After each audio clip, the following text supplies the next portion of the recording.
जय माता दी दोस्तों। तो आज के वीडियो में हम सुनेंगे गुप्त नवरात्रि के 5वें दिन की महाविद्या माँ छिन्नमस्ता की कथा। माँ छिन्नमस्ता स्त्री का रूप धारण करके हर जगह इस जगत में विराजमान है। महाविद्या छिन्नमस्ता का रूप अत्यंत उग्र है। यह देवी का वो स्वरूप है जिस समय वे इस संसार से पूरे सब दुष्टों का विनाश करती जा रही थीं।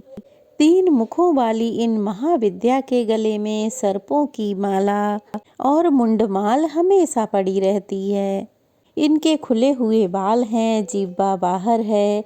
आभूषणों से सजी हुई माँ हमेशा ही नग्न अवस्था में रहती हैं, क्योंकि सभी दिशाएं ही उनका वस्त्र मानी जाती हैं।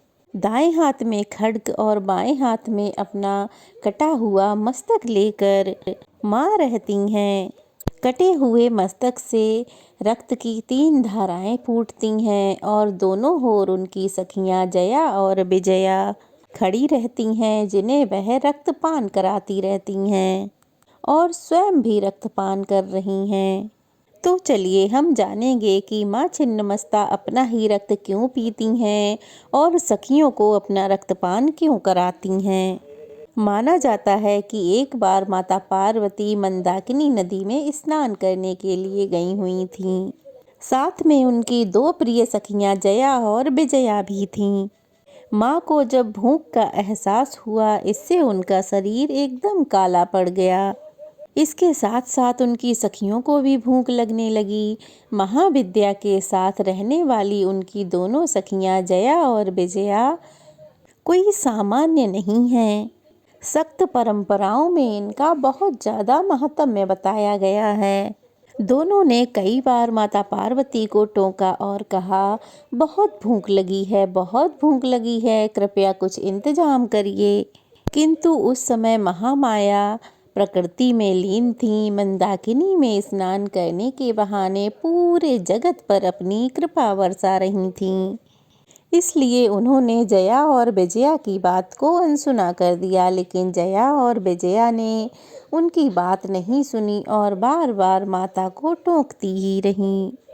वे लगातार माता से भूख लगने की जिद किए जा रही थीं। दोनों ही सखियों को बहुत जोर की भूख लगी थी।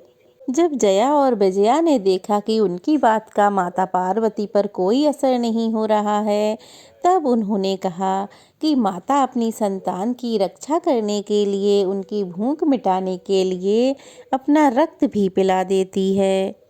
आप तो संसार की पालक हो, सबकी भूख शांत करती हो, क्या आप हमारी भूख नहीं मिटा सकती? और आम तौर पर पार्वती जी ने वही बात कह दी जो सभी अपने मित्र और साथियों से कह देते हैं कि ज़्यादा ही भूख लगी है तो मुझे ही काट कर खा जाओ।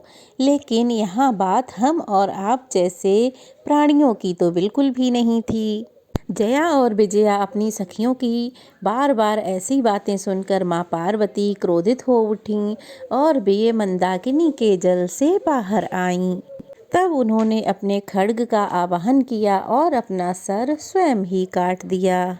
उनका सर कटते ही उनके धड़ से रक्त की 3 धाराएं बह निकलीं, जिनमें से 2 धाराएं उनकी सहेली जया और विजया के मुंह में जा गिरीं और तीसरी धारा स्वयं उनके मुंह में जा गिरी। अब तीनों ही वह रक्तपान करने लगीं।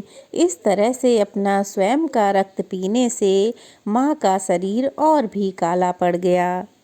पूरे भूमंडल में त्राहि त्राहि मच गई। देवी का ऐसा रुद्र और भयानक रूप देखकर सभी देवी देवता भी डरने लगे। उन्हें सबको डर लगा कि कहीं फिर से माँ काली का रूप धारण करके कहीं फिर से विनाश के कार्य में न लग जाएं।